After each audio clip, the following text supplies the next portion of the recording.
খারাপ সময়টা হয়তো অতীত হয়ে যায়, কিন্তু মানুষের খারাপ ব্যবহারটা কখনো অতীত হয়ে যায় না।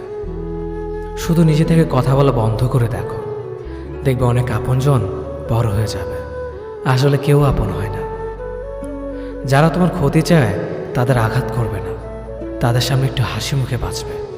দেখবে তুমি আঘাত করলে যা কষ্ট পেত, ওরা তার থেকেও বেশি কষ্ট পাবে। যত মিশবে ততই মানুষ চিনবে। অভিনয় যে কত প্রকার হয় তা বুঝতে পারবে।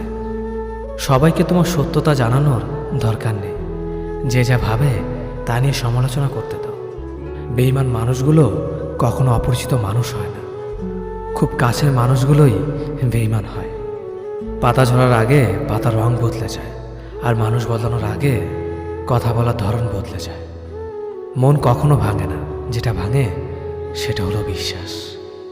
কেউ যদি তোমার সাথে কথা বলা বন্ধ করে দেয়, তাহলে বুঝে নিও তোমার পিছনে তারা তোমার নিন্দা করা শুরু করে দিয়েছে।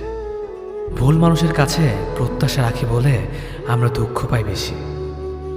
আপনি যতই নরম মনের মানুষ হবেন, ততই আপনি অন্যদের কাছ থেকে ক্ষত বিক্ষত হবেন। মানুষ চেনা শুরু করলে এমনিতেই বন্ধুর সংখ্যা কমে যাবে, এটাই বাস্তব।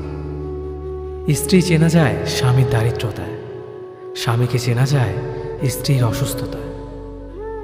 খাবার যতই দামি হোক না কেন, পচে গেলে যেমন তার দাম থাকে না, ঠিক তেমনি শিক্ষা যতই থাকুক না কেন, মনুষ্যত্ব না থাকলে সেই শিক্ষার কোনো দাম থাকে না। 3টি কথা মনে রাখবেন: যে তোমাকে সাহায্য করে তাকে কখনো ভুলে যেও না, যে তোমাকে ভালোবাসে তাকে কখনো ঘৃণা করো না, যে তোমাকে বিশ্বাস করে তাকে কখনো ঠকিও না। ধোঁকা একজনেই দেয়, কিন্তু বিশ্বাস সবার উপর থেকে উঠে যায়। পৃথিবীর কেউ যদি আপন বলে থাকে, তিনি হচ্ছেন মা। যে ধোঁকা দেয় সে চালাক হতে পারে, তবে যে ধোঁকা খায় সে বোকা নয়, সে বিশ্বাসী।